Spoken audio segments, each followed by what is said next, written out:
On side number 1 of this record, I've explained the strangest secret in the world and how it works. Now, on this side, I want to explain how you can prove to yourself the enormous returns possible in your own life by putting this secret to a practical test. I want you to make a test that will last 30 days. Now, it isn't going to be easy. If you'll give it a good try, it will completely change your life for the better. Back in the 17th century, Sir Isaac Newton, the English mathematician and natural philosopher, gave us some natural laws of physics which apply as much to human beings as they do to the movement of bodies in the universe. Now, one of these laws is that for every action, there is an equal and opposite reaction. Simply stated, as it applies to you and me, it means we can achieve nothing without paying the price. The results of your 30-day experiment will be in direct proportion to the effort you put forth. To be a doctor, you must pay the price of long years of difficult study. To be successful in selling, and remember that each of us succeeds to the extent of his ability to sell, selling our families on our ideas, selling education in schools, selling our children on the advantages of living the good and honest life, selling our associates and employees on the importance of being exceptional people, to, of course, the profession of selling itself. But to be successful in selling our way to the good life, we must be willing to pay the price. Now, what is that price? Well, it's many things. First, it's understanding emotionally, as well as intellectually, that we literally become what we think about, that we must control our thoughts if we're to control our lives. It's understanding fully that, as ye sow, so shall ye reap. Secondly, it's cutting away all the fetters from the mind and permitting it to soar as it was divinely designed to do. It's the realization that your limitations are self-imposed, and that the opportunities for you today are enormous beyond belief. It's rising above narrow-minded pettiness and prejudice. Thirdly, to use all your courage to force yourself to think positively on your own problem, to set a definite and clearly defined goal for yourself, to let your marvelous mind think about your goal from all possible angles, to let your imagination speculate freely upon many different possible solutions, to refuse to believe there are any circumstances sufficiently strong to defeat you in the accomplishment of your purpose, to act promptly and decisively when your course is clear, and to keep constantly aware of the fact that you are, at this moment, standing in the middle of your own acre of diamonds, as Russell Conwell used to point out. Fourth, save at least 10% of what you earn. It's also remembering that no matter what your present job, it has enormous possibilities if you're willing to pay the price. Now let's just go over the important points in the price each of us must pay to achieve the wonderful life that can be ours. It is, of course, worth any price. 1, you will become what you think about. 2, remember the word imagination. Let your mind soar. 3, courage. Concentrate on your goal every day. 4, save 10% of what you earn. And action. Ideas are worthless unless we act on them. Now I'll try to outline the 30-day test I want you to make. Now keep in mind that you have nothing to lose by making this test, and everything you could possibly want to gain. There are 2 things that may be said of everyone. Each of us wants something, and each of us is afraid of something. I want you to write on a card what it is you want more than anything else. It may be more money. Perhaps you'd like to double your income or make a specific amount of money. It may be a beautiful home. It may be success at your job. It may be a particular position in life. It could be a more harmonious family.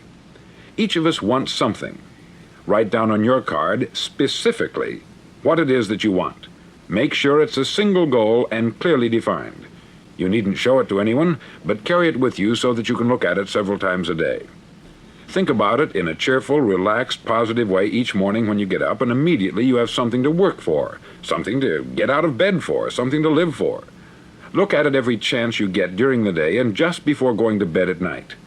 As you look at it, remember that you must become what you think about, and since you're thinking about your goal, you realize that soon it will be yours. In fact, it's yours really the moment you write it down and begin to think about it. Look at the abundance all around you as you go about your daily business. You have as much right to this abundance as any other living creature. It's yours for the asking. Now we come to the difficult part. Difficult because it means the formation of what is probably a brand new habit, and new habits are not easily formed. Once formed, however, it'll follow you for the rest of your life. Stop thinking about what it is you fear. Each time a fearful or negative thought comes into your consciousness, replace it with a mental picture of your positive and worthwhile goal. There will come times when you will feel like giving up. It's easier for a human being to think negatively than positively. That's why only 5% is successful. You must begin now to place yourself in that group. For 30 days, you must take control of your mind. It will think only about what you permit it to think. Each day for this 30-day test, do more than you have to do. In addition to maintaining a cheerful, positive outlook, give of yourself more than you've ever done before. Do this knowing that your returns in life must be in direct proportion to what you give. The moment you decide on a goal to work toward, you're immediately a successful person. You're then in that rare and successful category of people who know where they're going. Out of every 100 people, you belong to the top 5. Don't concern yourself too much with how you're going to achieve your goal. Leave that completely to a power greater than yourself. All you have to do is know where you're going. The answers will come to you of their own accord. Remember these words from the Sermon on the Mount, and remember them well. Keep them constantly before you this month of your test. Ask, and it shall be given you. Seek, and ye shall find. Knock, and it shall be opened unto you. For every one that asketh receiveth, and he that seeketh findeth, and to him that knocketh it shall be opened. It's as marvelous and as simple as that. In fact, it's so simple that in our seemingly complicated world it's difficult for an adult to understand that all he needs is a purpose and faith. For 30 days, do your best. If you're a salesman, go at it as you've never done before, not in hectic fashion, but with the calm, cheerful assurance that time well spent will give you the abundance in return you deserve and want. If you're a homemaker, devote your 30-day test to complete giving of yourself, without thinking about receiving anything in return, and you'll be amazed at the difference it makes in your life. No matter what your job, do it as you've never done it before for 30 days. And if you've kept your goal before you every day, you'll wonder and marvel at this new life you've found. Dorothea Brand, outstanding editor and writer, discovered it for herself and tells about it in her fine book, Wake Up and Live. Her entire philosophy is reduced to the words, act as though it were impossible to fail. She made her own test with sincerity and faith, and her entire life was changed to one of overwhelming success. Now you make your test for 30 full days. Don't start your test until you've made up your mind to stick with it. You see, by being persistent, you're demonstrating faith. Persistence is simply another word for faith. If you didn't have faith, you would never persist. If you should fail during your first 30 days, by that I mean suddenly find yourself overwhelmed by negative thoughts, you've got to start over again from that point and go 30 more days. Gradually, your new habit will form, until you find yourself one of that wonderful minority to whom virtually nothing is impossible.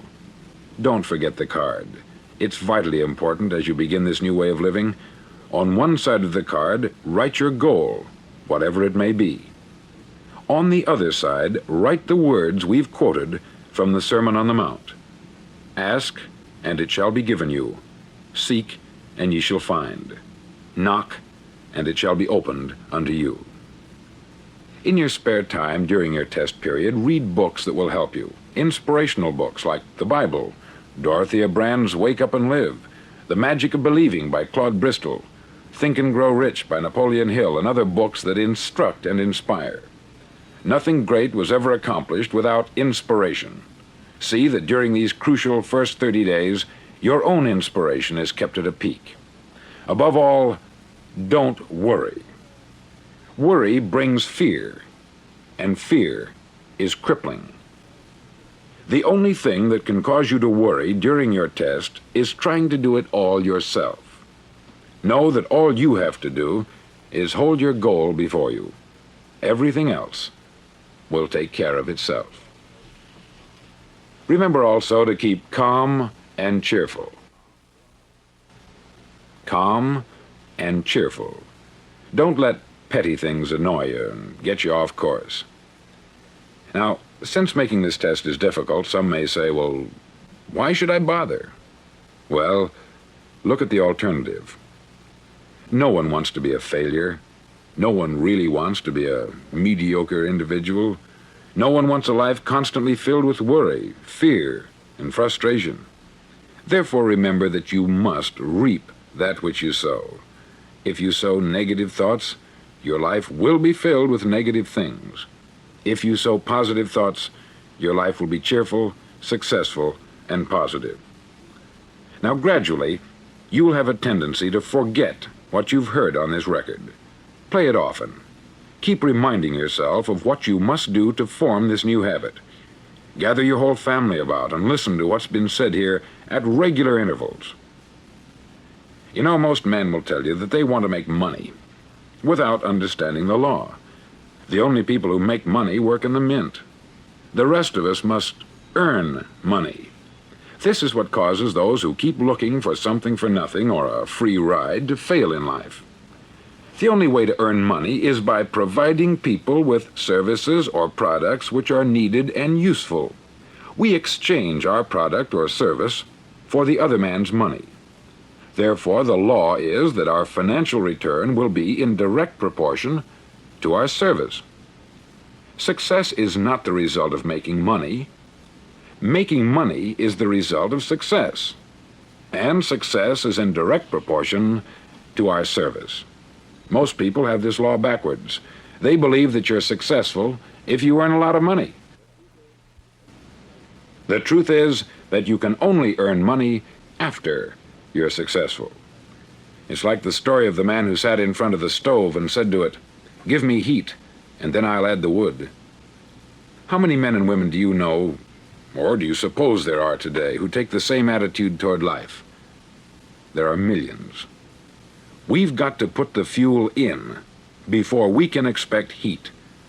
Likewise, we've got to be of service first before we can expect money. Don't concern yourself with the money. Be of service. Build, work, dream, create. Do this, and you'll find there's no limit to the prosperity and abundance that will come to you. Prosperity is founded upon a law of mutual exchange.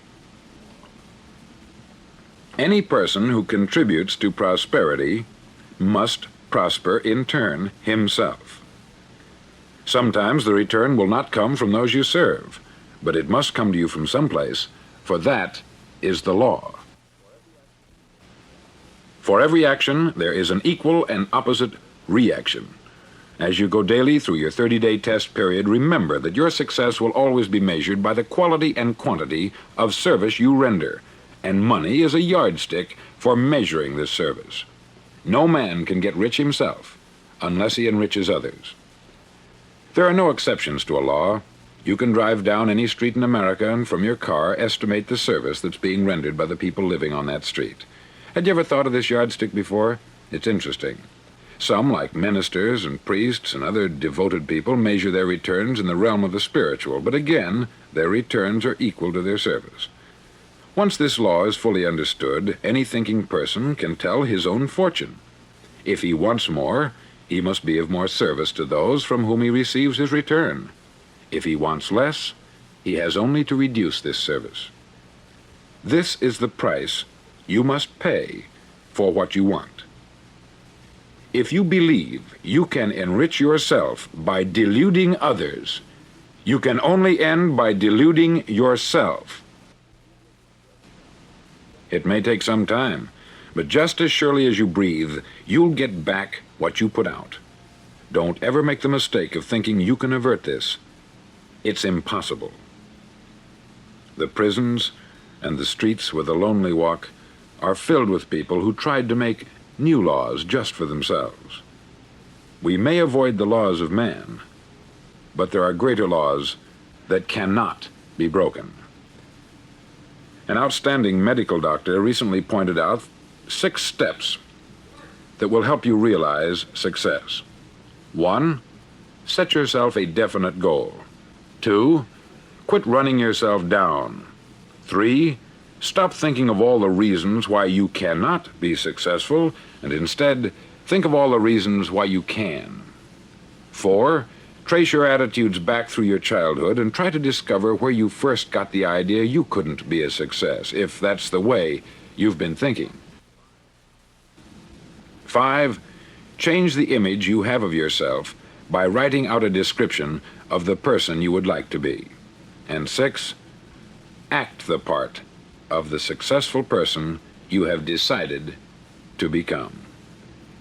The doctor who wrote those words is a noted West Coast psychiatrist, David Harold Fink, M.D. Do what all the experts since the dawn of recorded history have told you you must do. Pay the price by becoming the person you want to become. It's not nearly as difficult as living unsuccessfully. Make your 30-day test. Then repeat it. Then repeat it again. Each time it will become more a part of you until you'll wonder how you could ever have lived any other way. Live this new way, and the floodgates of abundance will open and pour over you more riches than you may have dreamed existed. Money? Yes, lots of it. But what's more important, you'll have peace. You'll be in that wonderful minority who lead calm, cheerful, successful lives. Start today. You have nothing to lose, but you have a life to win.